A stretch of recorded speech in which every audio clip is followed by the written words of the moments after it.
Voici en image le sauvetage d'une bergeronnette mâle nuptiale.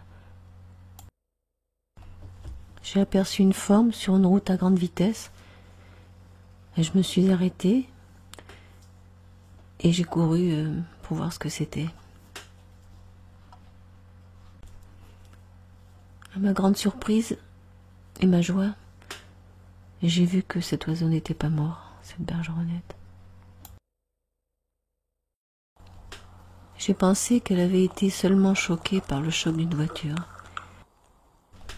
Et après l'avoir mise sur le siège passager dans ma voiture, j'ai fait un petit bout de route pour trouver un endroit calme, pour voir si elle pouvait s'envoler.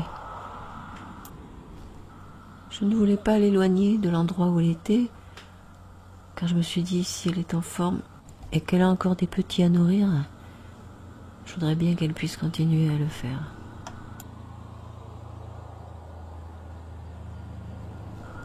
Avec son bec ouvert, elle avait chaud sans doute. Alors je suis sortie et je l'ai mise près d'une flaque d'eau, en posant ma main par terre même, pour voir si elle voulait marcher ou s'envoler. Je suis restée longtemps comme ça, peut-être 5 minutes. Elle n'a pas bougé. C'est là que je me suis posé la question de savoir si elle pouvait voler. Et j'ai vu que son aile gauche était bizarre. Donc, ce n'est qu'ensuite que j'ai vu qu'elle avait reçu un choc sur cette aile. Il y avait d'ailleurs quelques gouttes de sang sur le torchon où je l'avais posée. Heureusement que je ne l'ai pas lancée en l'air, car je crois qu'elle serait retombée.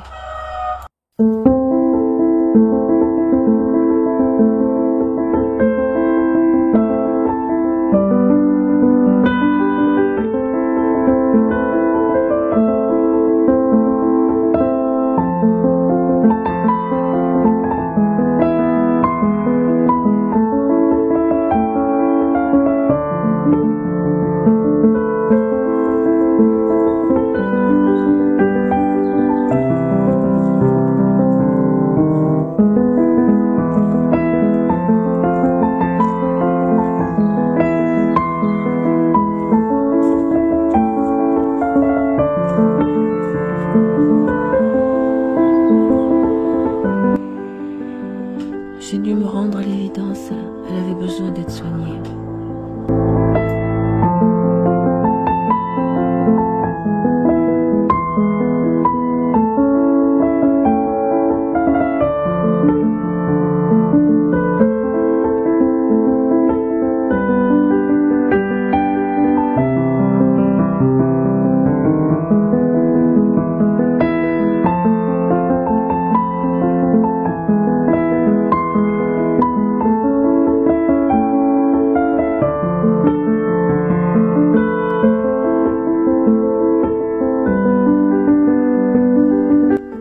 Elle avait l'air en forme, alors j'ai appelé le centre LPO de Clermont-Ferrand, qui était assez loin. Et donc on a fait une partie de la route ensemble.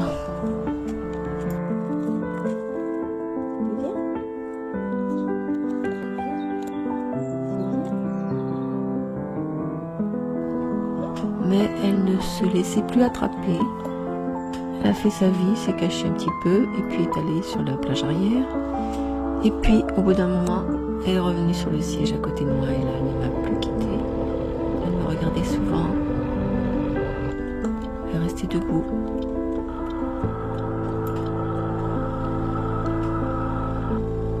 Et j'ai pu voir vraiment son aile.